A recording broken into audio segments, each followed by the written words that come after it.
আল্লাহ রাব্বুল আলামিনের বাণী, ফাইন্না মাআল উসরি ইউসরান, ইন্না মাআল উসরি ইউসরা। আল্লাহ পাক বলেন, জেনে রাখো, দুঃখ এবং কষ্টের সাথে রয়েছে সুযোগ আর সুবিধা, আর অসচ্ছলতার সাথে রয়েছে উদার সচ্ছলতা। জোরে কোন সুবহানাল্লাহ। কাজে ভয় পাওয়ার কারণ নাই, হতাশ হওয়ার কারণ নাই। মন আশায় বুক বেঁধে রাখো। গুনাহ করেছ, হতাশ হয় না। যুবকদের গুনাহ করা স্বাভাবিক। ইউনিভার্সিটির ছাত্র, কলেজের ছাত্র, প্রফেসর, শিক্ষক, অফিসার ঘুষ খেয়েছেন, জিনা করা হয়েছে, মদ খাওয়া হয়েছে, মিথ্যা কথা বলা হয়েছে, যাই কিছু করেন না কেন ভয় পাওয়ার কারণ নাই, নিরাশ হওয়ার কোনো দরকার নাই। আল্লাহ পাক ডেকে বলেছেন, কুল ইয়া ইবাদিয়াল্লাযীনা আসরাফু আলা আনফুসিহিম লা তাকনাতু মির রাহমাতিল্লাহ। আরে আমার আল্লাহর মতো এত ভালো আর কেউ আছে? এত দরদ আর কারো আছে? আমার আল্লাহ বলেন, ও নবী, আপনি শোনায় দেন,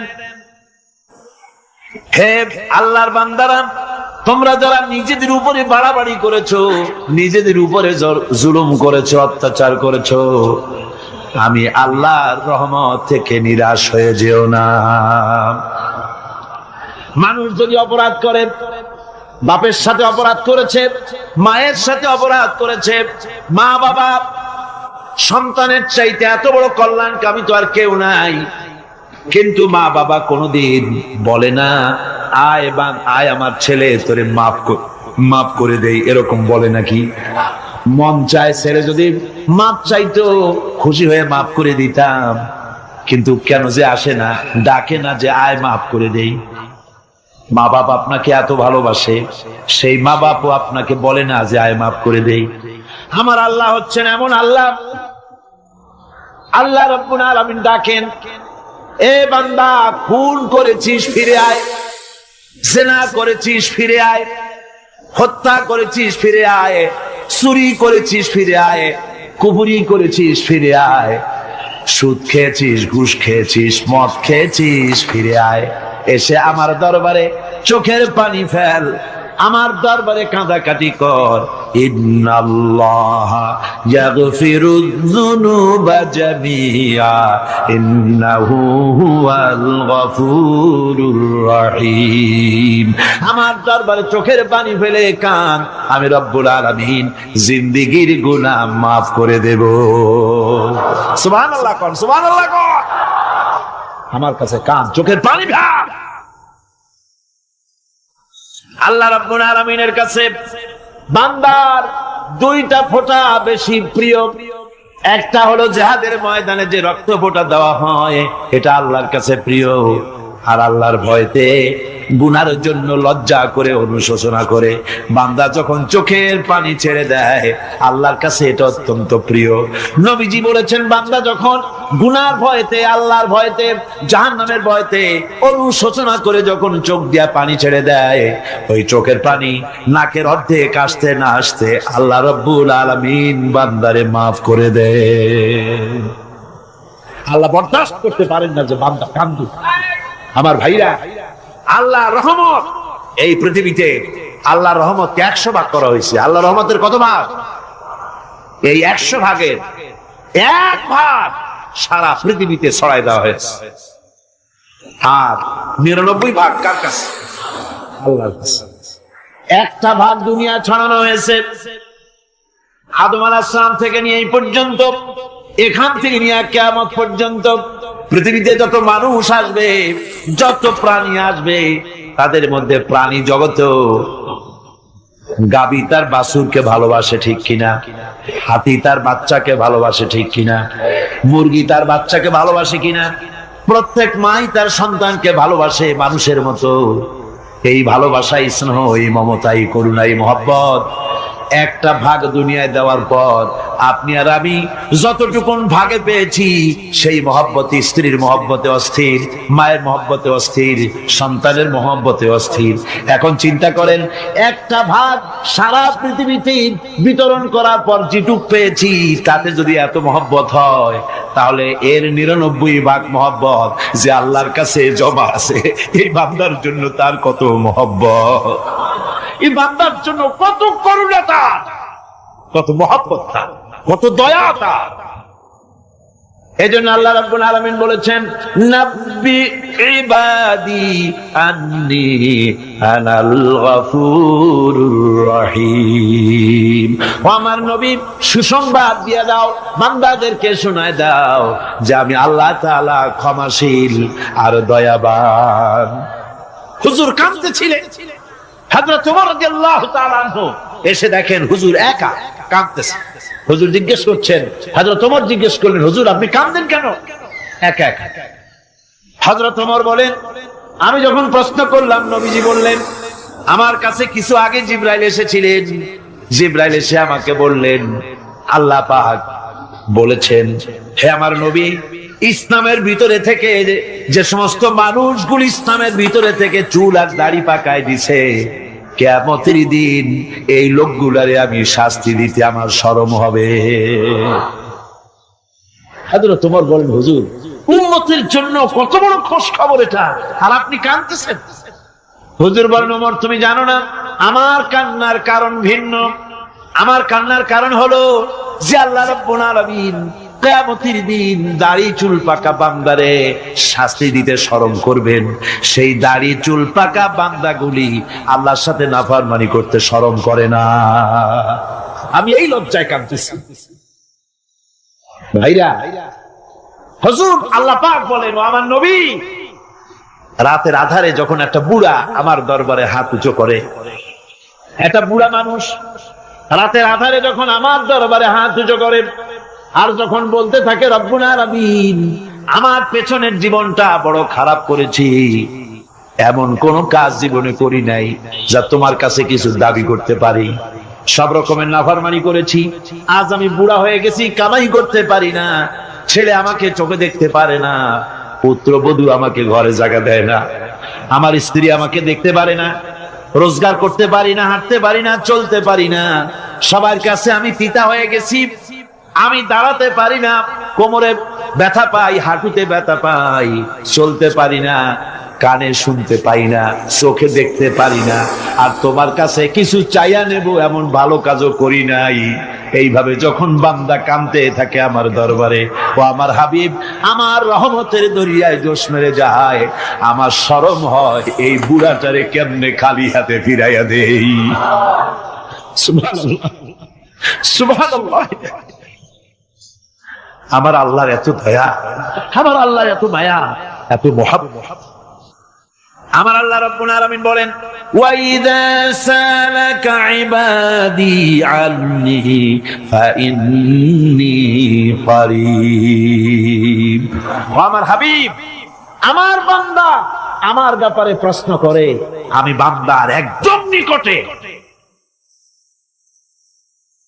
কোরআন শরীফের ভিতরে যত জায়গায় রাসূলকে বলা হয়েছে সুয়ালের কথা, আপনাকে প্রশ্ন করা হয়, আল্লাহ তার জবাব কুল এই কথা বলে জবাব দিয়েছেন। যত জায়গায় সুয়াল এসেছে, যেমন কোরআনে কারীমের মধ্যে আল্লাহ পাক বলেন, ওয়ায়াসআলুনাকা আনিল মাহিদ, মেয়েদের হায়েজ সম্পর্কে জিজ্ঞাসা করা হয়, কুল হিয়া আযা, হে নবী আপনি বলুন।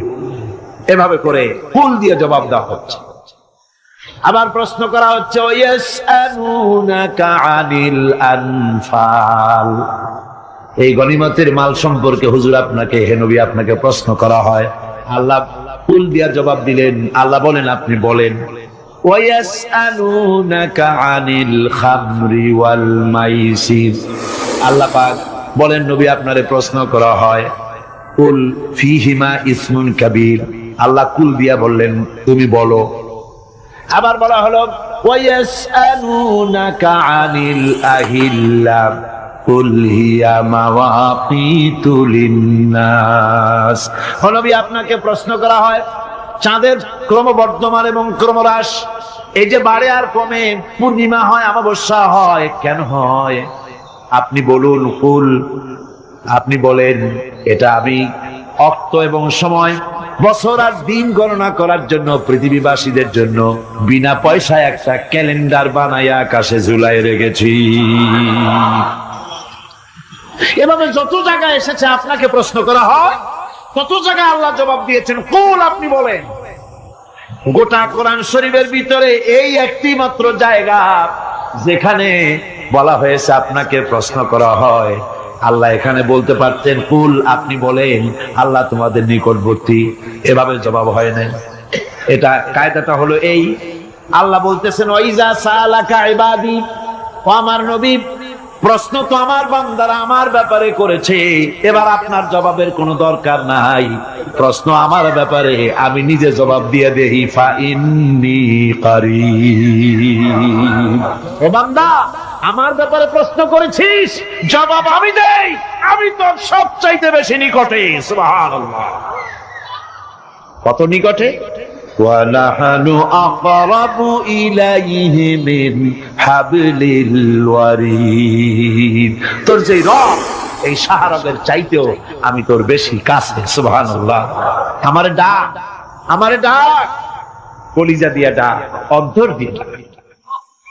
মনের থেকে মানুষ যদি ডাকে, মুখের ডাক আর মনের ডাক এক জিনিস নয়।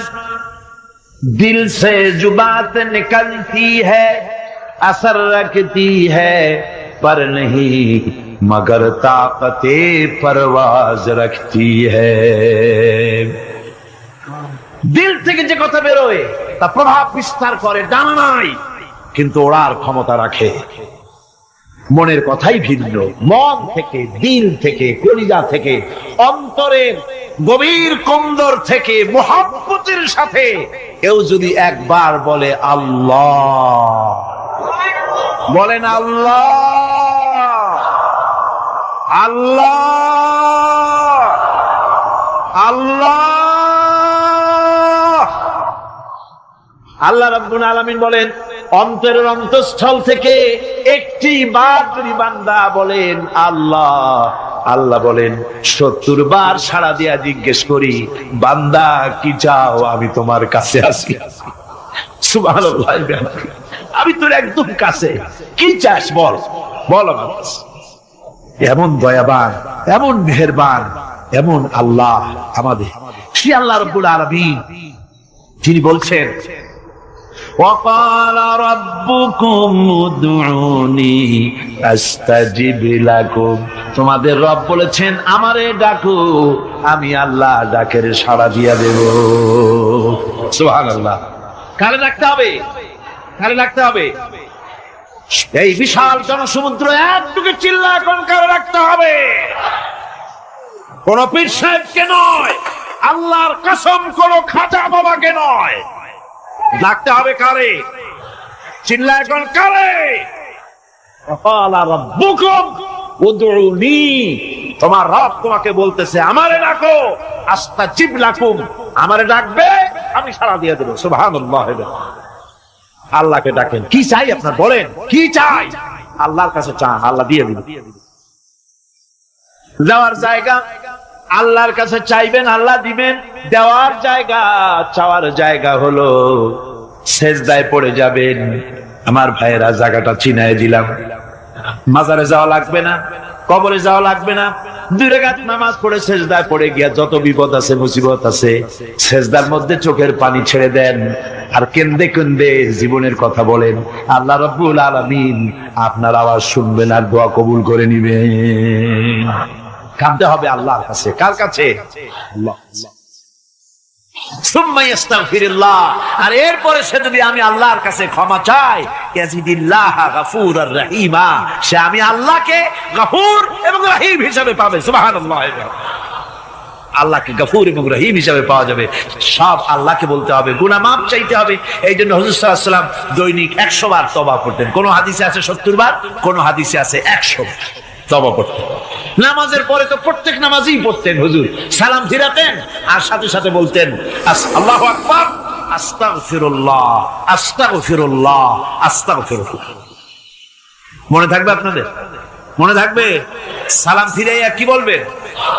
না, সালাম ফিরাবার সাথে সাথে বলবেন আল্লাহু আকবার, তারপরে পড়বেন আস্তাগফিরুল্লাহ, আস্তাগফিরুল্লাহ, আস্তাগফিরুল্লাহ। তওবা করবেন, আল্লাহর কাছে সবসময় গুনাহ মাফ চাইতে থাকবেন, বিনীত থাকবেন। আল্লাহকে পাওয়া যাবে, তাকে রহিম হিসেবে পাওয়া যাবে। সুতরাং চুলও নাড়াতে পারবে না। আলহামদুলিল্লাহ। সারা পৃথিবী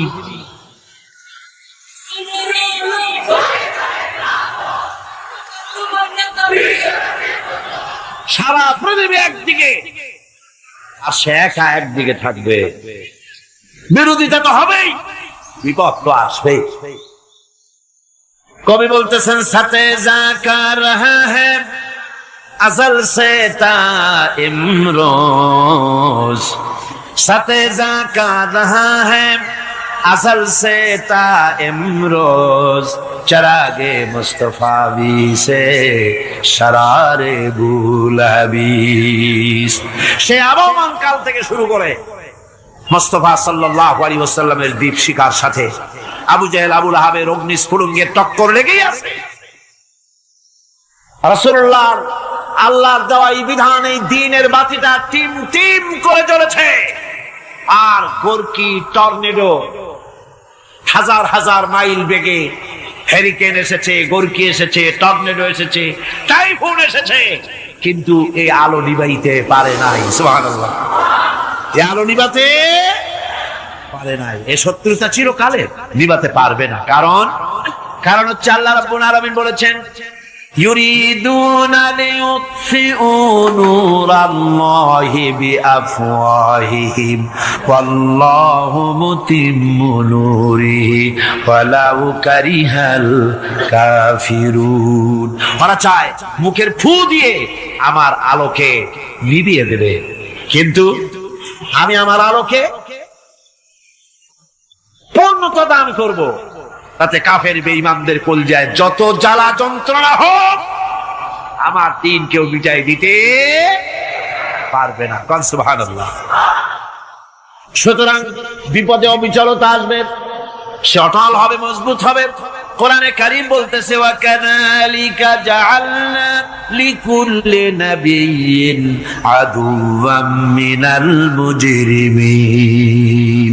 এই পৃথিবীতে এমনি করে আমি সকল নবীদের শত্রু বানিয়েছি, সব পাপিষ্ঠ অপরাধীদেরকে। নবীদের সাথে বিরোধিতা করেছে কারা? পাপিষ্ঠরা, অপরাধীরা। আজও খুঁজে দেখেন, আজও ইসলামী আন্দোলনের বিরোধিতা যারা করে সবগুলি কি পাপিষ্ঠ? সত্য কি রাখো? ইসলামী আন্দোলনের বিরোধিতা যারা করে হিসাব করে, চোখ দিয়ে তাকায় দেখেন, খুঁজে দেখেন তাদের নামগুলি। মদখোর, জেনাকার, বদমাশ, চোর, হাইজাকার, বেনামাজি, লুটেরা, মিথ্যাবাদী, সবচাইতে সমাজের নিকৃষ্ট লোকগুলি ইসলামের বিরুদ্ধে।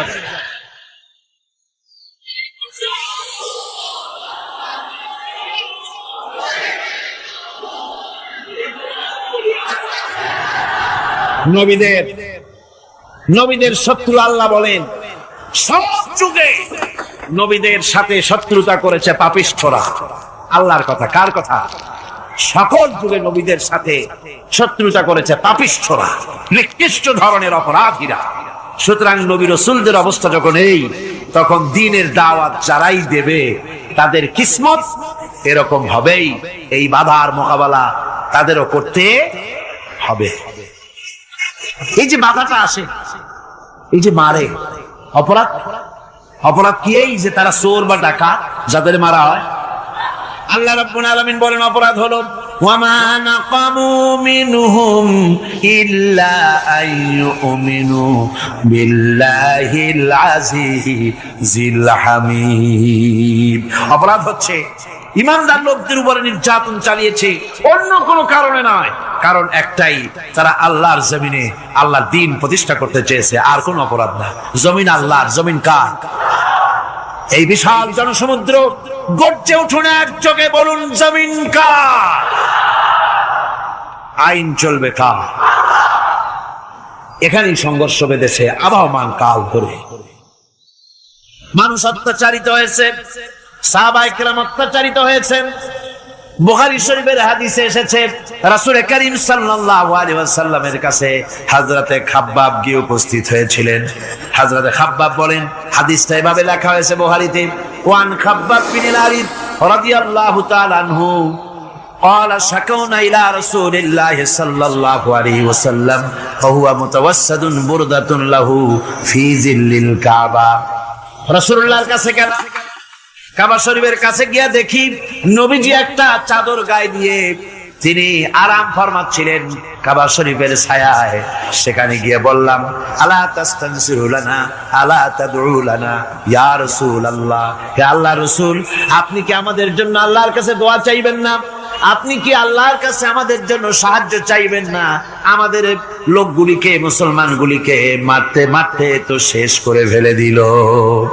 তারা আমাদের সুমাইয়াকে মারলো, আমাদের খাব্বাবকে উটের সাথে পায়ের দড়ি লাগায় টানলো, আমাদের খোবায়েবকে তারা আগুনের উপরে চিৎ করে শোয়ায় রাখলো, না খায় রাখতেছে, মারতেছে, কষ্টে তো শেষ হয়ে গেলাম। হুজুর, আপনি কি আমাদের জন্য দোয়া করবেন না? হাদিস শরীফে এসেছে নবীজি উঠে বসলেন সোজা হয়ে। নবীজি বলেন, ও আমার সাহাবী, ও খাব্বাব, শোনো, তোমাদের আগে এই পৃথিবীতে যারা দ্বীনের দাওয়াত দিতে এসেছিলেন তাদেরকে সমকালীন রাষ্ট্র শক্তি, সমাজ শক্তি তাদেরকে ধরতো। ফায়ুখাজুর রাজুলু, তাদেরকে তারা ধরতো। ফায়ুহফারু লাহু ফিল আরদ, আর তার জন্য জমিনের ভিতরে কবর বানাইতো। ওই কবর ফায়ুজালু ফিহা, ওই কবরের ভিতরে তাকে কোমর পর্যন্ত গেড়ে দিত। সুম্মা ইউতা বিল মানশার, এরপরে করাত আনতো। ফায়ুদাউ আলা রাসিহি, এরপরে ওই করাত তার মাথার উপরে রাখতো। ফায়ুজালু নিসফাইন, এরপরে করাত দিয়া চিরে জীবিত মানুষটারে দ্বিখণ্ডিত করে ফেলে দিত। মা ইয়াসুদ্দুহু যালিকা আন দীনিহি, ও আমার খাব্বাব, এত কষ্ট দেওয়ার পরেও সেই যুগের কোন মুসলমানকে, দ্বীনের দায়ীদেরকে আল্লাহর দ্বীন থেকে এক চুলো তারা সরাই দিতে পারে নাই, এক চুলো সরাতে পারে নাই। ওয়াল্লাহি, ও খাব্বাব, আমি আমার আল্লাহর নামে কসম করে বলছি, লা ইউতাম্মান্নাল্লাহু হাযাল আমরা হাত্তা ইয়াসিরা আর-রাকিবু মিন সানা ইলা হাযরামাউত। আমি কসম করে বলি, আল্লাহ রাব্বুল আলামিনের এই সানা থেকে হাজারামাত পর্যন্ত লোকেরা যাতায়াত করবে, সুন্দরী রমণীরা গমন করবে, সদাগরেরা যাতায়াত করবে, টাকা নিয়া পয়সা নিয়া যাতায়াত করবে। তাদের মনের মধ্যে লুটের ভয়, টাকার ভয়, চুরির ভয়, ডাকাতির ভয়, জেনার ভয়, হত্যার ভয়, ধর্ষণের ভয়, কোন ভয় থাকবে না। লা ইয়াখাফু ইল্লাল্লাহ, আল্লাহ ছাড়া কোনো ভয় থাকবে না। এমন একটা সমাজ, এমন একটা সময় আসবে। ওয়ালাকিন্নাকুম তাস্তাজিলুন, অথচ খুব তাড়াহুড়ো তোমরা করতেছো। তাড়াহুড়ো করো না, সময় আসবে ইনশাআল্লাহ। আমার ভাইয়েরা, আমার বন্ধুগণ, কঠিন বিপদে অবিচলতা এবং ধৈর্যের দৃষ্টান্ত রেখে গেছেন আম্বিয়া আলাইহিমুস সালাম। সুবহানাল্লাহ। কঠিন বিপদে অবিচলতা, দৃঢ়তা, ধৈর্য কারে বলে, তার দৃষ্টান্ত কারা রেখেছেন? আম্বিয়া আলাইহিমুস সালাম। ওনারাই আমাদের আদর্শ, নবীরাই আদর্শ। সাহাবায়ে কেরাম রিদওয়ানুল্লাহ তাআলা আলাইহিম আজমাইন আমাদের আদর্শ। ভাইরা আমার, মুসা আলাইহিস সালামকে ফেরাউন যখন ঘিরে ফেলে দিল, কোরআনের সব কথা গল্প গুজবার ইতিহাসের জন্য লেখা হয় নাই। কোরআনের মধ্যে যা লেখা হয়েছে সব বান্দাদের উপদেশের জন্য, যাতে করে লোকেরা চিরটা কাল এর থেকে উপদেশ নিয়ে নিজেদের তৈরি করতে পারে। জোরে বলেন সুবহানাল্লাহ। মুসা আলাইহিস সালামের কথা আল্লাহ বলেন, ফেরাউন তাকে ঘিরে ফেলে দিল, পালাবার রাস্তা নাই। ফালাম্মা تراءى الجمعان قال أصحاب موسى إنا لمدركون। মুসা আলাইহিস সালামের উম্মতেরা বললেন, হে মুসা, পাকড়াও হয়ে গেছি, পালাবার রাস্তা নাই। তিন দিক থেকে আমাদেরকে ঘেরাও করেছে ফেরাউনের শক্তি। সামনে কি? দরিয়া, আর তিন দিকে কি? ঘেরাও আন্দোলন। পালাবার পথ নাই, পালাবার পথ নাই। সাঁড়াশি আক্রমণ, ঘেরাও আন্দোলন। এই যে ঘেরাও টেরাও তো আজকে নতুন না, এই ঘেরাও আসছে অনেক আগের থেকে। আসলে কথা বুঝতে পেরেছি। মাইক না থাকলে আমি কি করবো কল? আজকে এরকম হচ্ছে কেন? আগামীকাল ঠিক হবে ইনশাআল্লাহ, রাগ করেন না। গান হচ্ছে, বসেন বসেন। শয়তান ঢুকছে মাইকের মধ্যে। অনেক সময় হয় কি, মাইকের হাই পাওয়ারের যে মেশিন আছে, এর ভিতরে ইথার থেকে রেডিওর ওই গানগুলি ওর মধ্যে ঢুকে পড়ে। কথা বুঝতে পেরেছেন? এই জন্য শয়তান তো আর বসে থাকে না, ওরও তো কিছু করার আছে। ধৈর্য ধরেন, ধৈর্য ধরেন। কালকে অপারেটরদেরকে মাওলানা শামসুদ্দিন সাহেবের কাছে অনুরোধ করবো, অপারেটর একটু ভালো করে হেদায়েত করে দেবেন মাইকে। আজকে আমার নিজেরও কষ্ট হচ্ছে, আমিও বুঝতে পারছি না যে আমার কথাগুলি কি আওয়াজে বেরোচ্ছে, যার জন্য আমাকে বেশি চিল্লাইতে হচ্ছে। বক্তাকে কি লাউডে তার কথা বেরোচ্ছে তা তার কানে আসতে হয়, তাহলে বোঝা যায় যে আমার কথাগুলি কিভাবে বেরোচ্ছে। এটা এই অবস্থায় সিচুয়েশন আজকে নাই, এবং লোকেরাও মাইকের ব্যাপারে আজকে অভিযোগ করেছে, যা বিগত 16 বছরে করে নাই। সেটের ব্যাপারে কোথাও কোনো অসুবিধা হয়েছে? মাইকটা ভালো, এবং মাইক যারা দেন প্রতি বছর খেদমত করে, আল্লাহ তাদের প্রতি রহম করুন। সবাই বলেন আমিন। এদেরকে রাগ করে পথে পাই আবার মারধর করেন না। সিলেটের যে তাফসীর মাহফিল হয়, বিগত 19 বছর তাফসীর করেছি একটানা, এবার 20 বছর পুরো হবে ইনশাআল্লাহ। সিলেটে একটানা 20 বছর তাফসীর করতেছি সেখানে। তো মাইক, একটা লোক বিনা পয়সায় মাইক দেয়, মাইকের ভাড়া সে নেয় না। তাফসীরের মাহফিলের মাইকের ভাড়া নেয় না। সে বছর এরশাদ সরকার আমাকে প্লেন থেকে নামতে দিল না, আপনাদের মনে আছে? সিলেট থেকে ফিরাই দিল। এই খবরটা মাইকম্যান যখন শুনেছে যে আমাকে নামতে দেয় নাই, ফিরাই দেওয়া হয়েছে, সাথে সাথে স্ট্রোক করেছে, হার্ট ফেল করে দুনিয়া থেকে বিদায় হয়ে গেছে। সিলেটে তাফসীর হতে পারবে না, এই কথাটা বরদাস্ত করতে পারে না। আমি কেঁদেছি আর দোয়া করেছি, আল্লাহ কোরআনের মহব্বতে লোকটার এই অবস্থা হলো, তোমার জান্নাত তুমি দয়া করে তাকে দান করে দিও। কাজে কোন ব্যবসায়ী চায় না যে তার ব্যবসাটা খারাপ হোক, লোকেরা মন্দ বলুক। এ মাইকের ব্যাপারে আপনারা আজকে রাগারাগি করেন না, যা হয়েছে কালকে ভালো হবে ইনশাআল্লাহ। সবাই বলেন ইনশাআল্লাহ। এখন চলেন আমরা ফেরাউনের অবস্থা দেখি গিয়া কি করতেছে ফেরাউন। মুসা আলাইহিস সালামকে ঘেরাও করে ফেলেছে, পালাবার উপায় নাই। একদিকে দরিয়া, 3 দিকে ফেরাউনের শক্তি। এই যে ঘেরাও টেরাও মানে নতুন তো না, ধর্মঘট নতুন না, এ পুরানা জিনিস। এই পৃথিবীতে সর্বপ্রথম ধর্মঘট কিসের উপরে হয়েছে জানেন? এই পৃথিবীর প্রথম ধর্মঘট হয়েছে পেঁয়াজ, রসুন আর ডাইলের উপরে।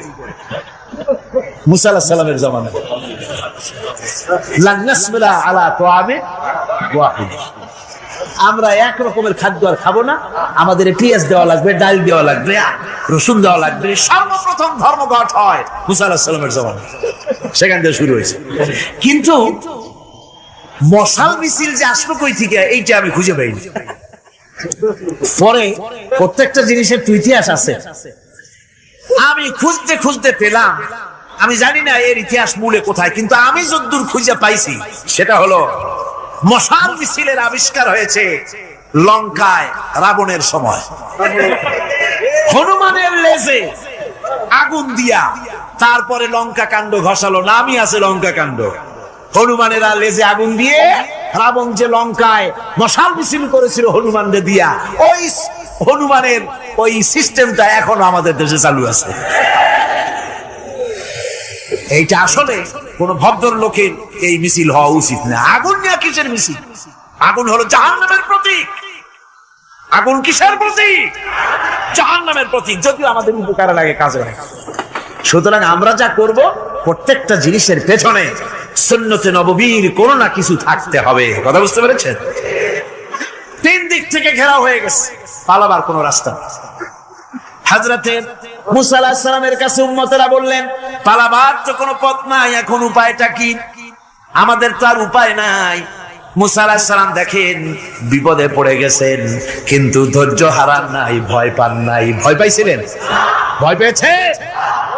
প্রশ্নই ওঠে না। মুসা আলাইহিস সালাম, আল্লাহ পাক যাদেরকে বলেছেন উলুল আযম, রাসূল যাদের বলেছেন তার মধ্যে হযরত মুসা একজন উলুল আযম পয়গম্বর। চারটিখানি কথা না, আল্লাহ কথা বলছেন তার সাথে, কালিমুল্লাহ তিনি। সুবহানাল্লাহ। মুসা আলাইহিস সালাম শোনালেন, কাল্লা ইন্না মাইয়া রাব্বি সায়াহদিন। কখনো নয়, আমার উম্মতেরা ভয় পেও না, আমার রব অবশ্যই আমাকে পথ দেখাবে। সুবহানাল্লাহ। তিন দিক থেকে শত্রু, একদিকে দরিয়া, পালাবার কোন রাস্তা নাই, সেখানে দৃঢ়তার সাথে তিনি বলছেন অবশ্যই আমার আল্লাহ আমারে পথ দেখাবে। সুবহানাল্লাহ। নবীরা এই দৃঢ়তা দেখিয়েছেন, অবিচলতা দেখাইছেন। আল্লাহ পাক মুসা আলাইহিস সালাম যখন এই দৃঢ়তা দেখালেন, এই অবিচলতা দেখালেন, সঙ্গে সঙ্গে জিবরাইল এসে হাজির হয়ে গেলেন। আল্লাহ পাক বলেন, ফাআওহাইনা ইলা মূসা আন আদরিব বিআসাকাল বাহরা ফানফালাকা ফাকানা কুল্লু ফিরকিন কাত্তাউদিল আযীম। মূসা আলাইহিস সালামকে আমি ওহী নাযিল করলাম, তাকে বললাম হাতে যে লাঠি আছে এই লাঠি দিয়ে আঘাত করো দরিয়ার উপরে। দরিয়ার উপরে আঘাত করলেন, একটা রাস্তা হয় নাই, 12টা রাস্তা তৈরি হয়ে গেল। আর দেওয়ালগুলা পাহাড়ের মতো উঁচা হয়ে গেল। দরিয়ার ভিতরে পাহাড়ের মতো উঁচা মজবুত 12টা রাস্তা। আল্লাহ রাব্বুল আলামিন জবাবে বলেন, আল আন, এখন وَقَدْ عَصَيْتَ قَبْلُ وَكُنْتَ مِنَ الْمُفْسِدِينَ।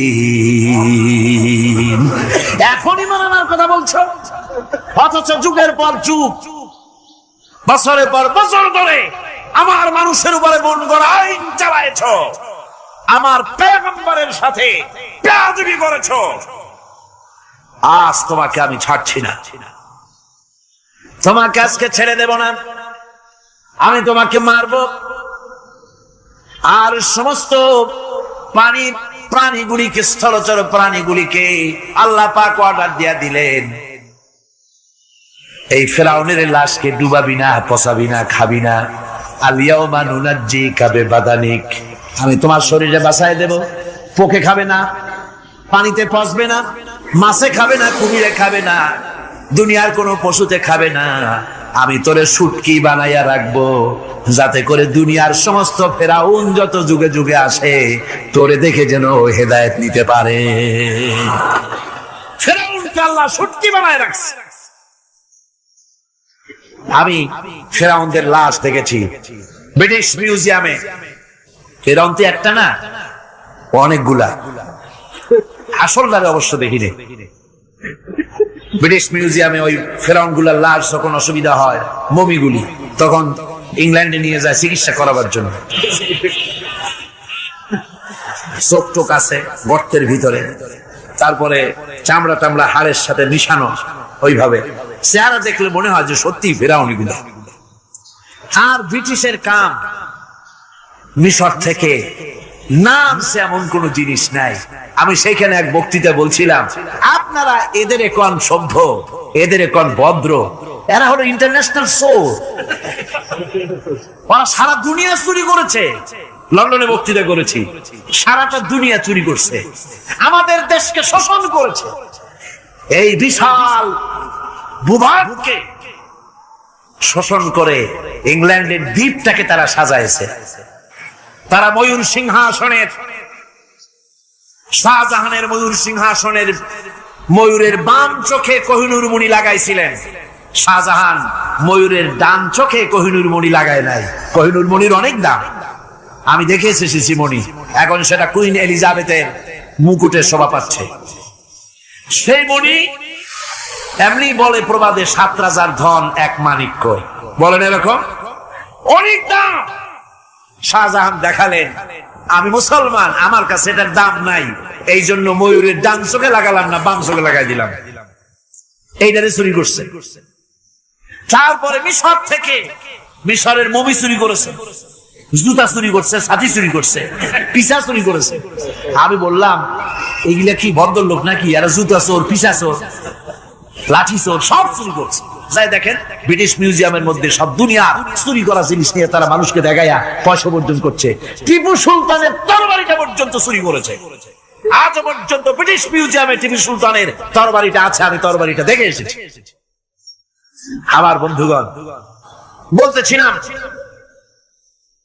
যে পৃথিবীতে আল্লাহ রাব্বুল আলামিন নবীরা তাদের চরিত্র দিয়ে বিপদের মোকাবেলা করে, দুনিয়ার সামনে কঠিন বিপদের মোকাবেলা করে অবিচলতা, দৃঢ়তা দেখায় গেছেন যে কেমন করে এই পৃথিবীতে বিপদের সামনে মোকাবেলা করতে হয়।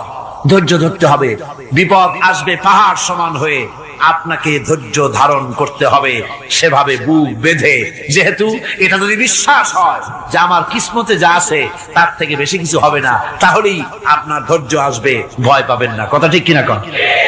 এবারে হযরত হুদ আলাইহিস সালাম সম্পর্কে আল্লাহ রাব্বুল আলামিন বলেন, হযরতে হুদকে যখন ষড়যন্ত্র হলো, কাফির বেঈমানেরা তাকে মেরে ফেলার জন্য যখন সরকারি ষড়যন্ত্রে লিপ্ত হয়ে গেল, হযরতে হুদ সমাজের এই চ্যালেঞ্জের মোকাবেলা করলেন।